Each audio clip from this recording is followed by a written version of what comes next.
Good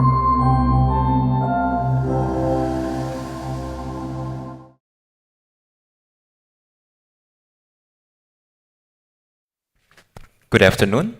Yes, my name is Syaukat Firdausi from Indonesia, and today I want to share about my hopes and dreams about the cities that I love. But first, I think you need to know about what and why my dream is based on. Let me tell you about my city. Yogyakarta is a city rich of nature, culture, architecture, and history. This richness follows every step of people who live there in their everyday lives. The traditional Chukul house reflects a spatial hierarchy that connects human with nature and the cosmos.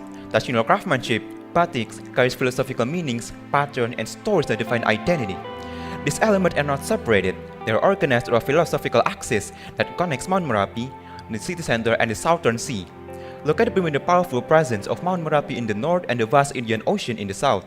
This axis, guided by the principle of Hamumayu Hayuning Bawono, which means to maintain and beautify the balance of the world. The city grows on a fertile land enriched by the biodiversity. Volcanic soil used will create this biodiversity of flora in Yogyakarta and the surrounding. However, today this balance is increasingly under pressure. As the cities grow, especially in dense areas like Malioboro districts, green spaces has become limited. House of ground and green space becomes limited. A city that is philosophically rooted in harmony with nature, now gradually losing its ecological balance. And at the same time, within this dense urban fabric, there's a site that stands as a reminder of this shift. An abandoned parking structure, once built to support urban activity, is now underutilized. A structure that built in a land that's supposed to be a green spaces, now is planned to be demolished by the government. So the issue here is not only about the lack of green spaces, but also about how we deal with what already exists. Do we remove it and create more waste, or can we transform it into something that can restore balance between the city, nature, and its people? And to understand this, first, I begin with a site-based analysis. The design starts by mapping the potential and the challenge of the site.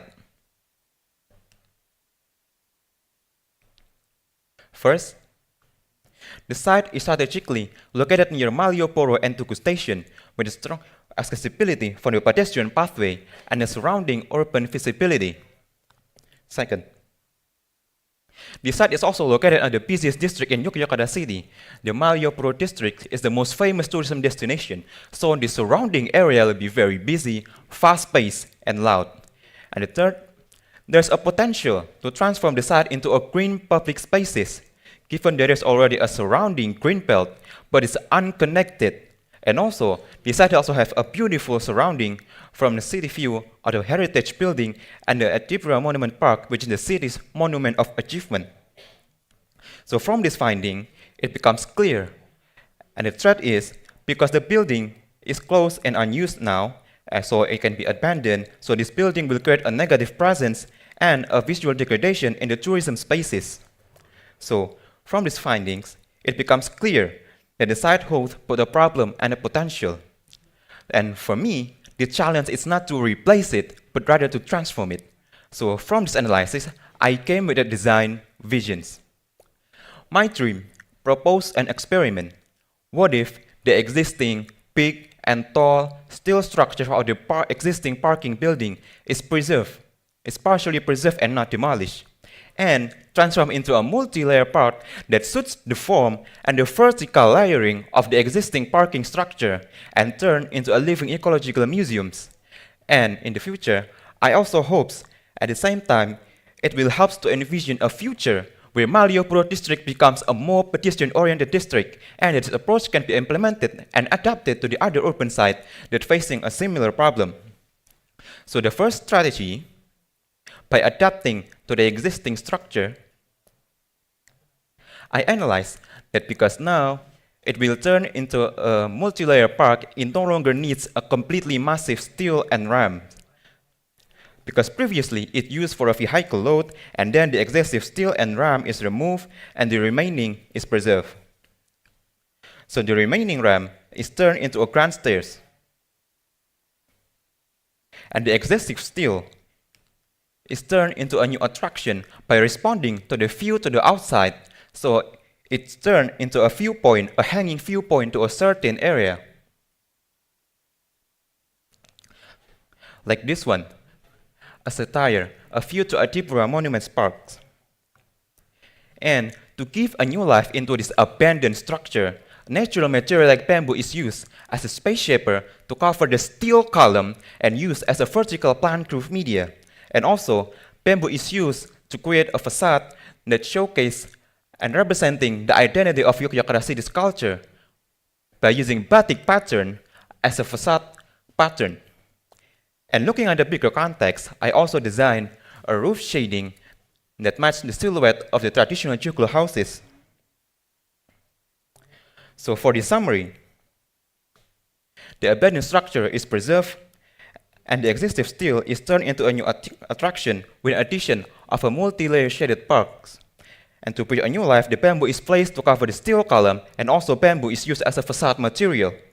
With the roof shading, so the hanging garden will be more shady and the temperature inside is decreased. From the pedestrian perspective, a plaza is placed as a main entrance for the Malioboro street, which is the city's philosophical axis. And from the different perspective, the batik facade will add a new visual aesthetic to the Malioboro districts. The second strategy, as living ecological museums, this garden will showcase the biodiversity of flora from the land of Yogyakarta and its surrounding. And by responding to the site axis and people movement, a pathway is designed to connect all of the entrance and also adjusting to the verticality of the existing structure. This garden will be separated into 3 different layers connected through a series of stairs.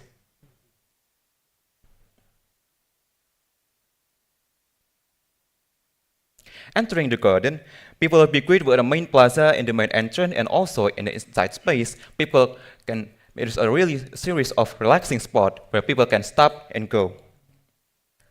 Once a hard ground surfaces, now the ground spaces is turned into a diverse landscape, while the spaces within the steel beam and column is filled with a stacking colorful hanging garden. So the first layer is filled with medium to large vegetation. A series of endemic flora from Yogyakarta, Borobudur, and Central Java is placed in this garden so people can see and learn about the diversity of endemic flora from the land of Yogyakarta.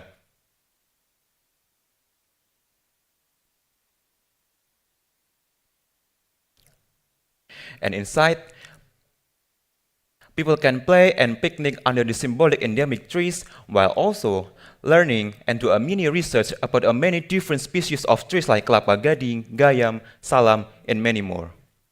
And in the top layer, a hanging flower garden is placed so people want to go up and enjoy the verticality of this garden.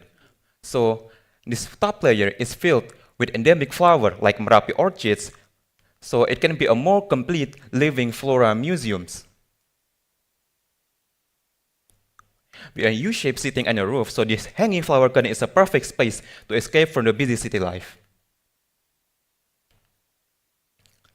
By using bamboo as a column shape, like a flower, and as a facade, railing, and roof shading, the inside space will look totally different and be more organic, while also it looks totally different and more organic while becoming more shady, so the hanging garden is more shady and the temperature inside is decreased. And by placing a number of diverse flora, I also hope that it will attract fauna like birds to come and build a nest inside this garden, so it can be a home for local flora and fauna like an oasis in the middle of the city. And besides shading, the bamboo shape as a flower column will cover the steel structure and use as a vertical plant-proof media like vine and orchids, so it can be a medium for vertical plant to growth. And also, the use of bamboo craft will also preserve the craftsmanship culture of people in Yogyakarta and representing it in the middle of the busiest district in Yogyakarta cities. And to help irrigate the greeneries, a series of tensile roofing is placed as a rainwater collection media will be stored in a man-made pond that will later be used to pump and irrigate the greeneries or released to the river near the site.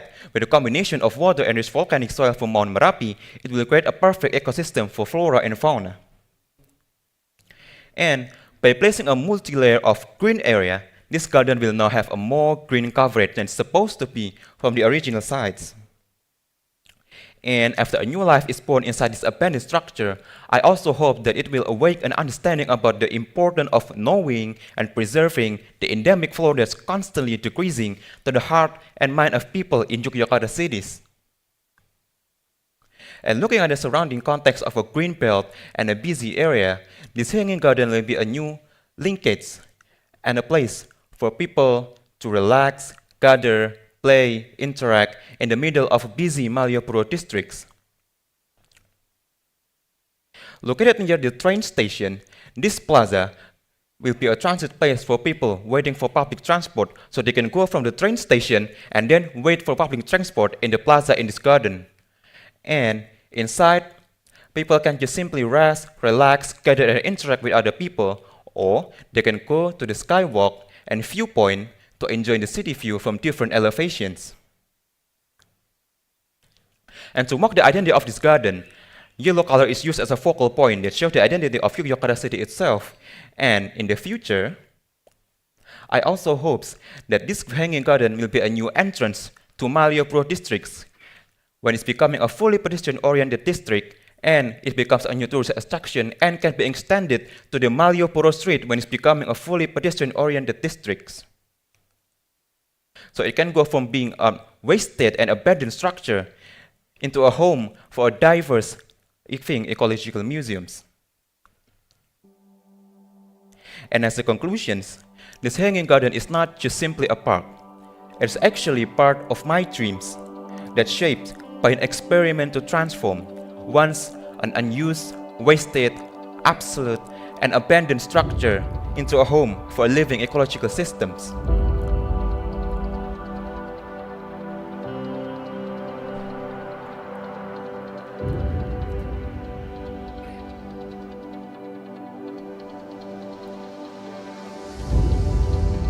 It preserves memory and nostalgia and aims to restore the harmonious balance of human, nature, and the environment in one place.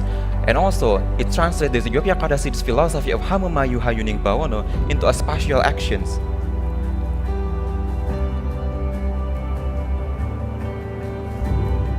And to beautify the world that we live in, first we need to understand the context, the culture, the history on site. By using a naturally available material like bamboo, it can be a medium to breathe a new life and beautify its surrounding by using nature to preserve nature.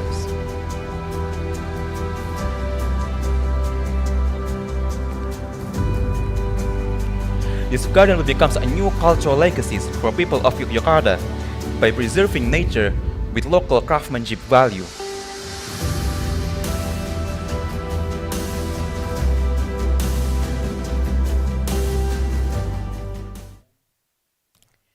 And as a young designer, I also hope that this experiment and dreams and approach can be adapted and implemented to the other urban site in maybe different part of the world that facing the same problem by using a wasted and abandoned structure and breathe a new life within it so it can be more lively and not abandoned anymore. Thank you.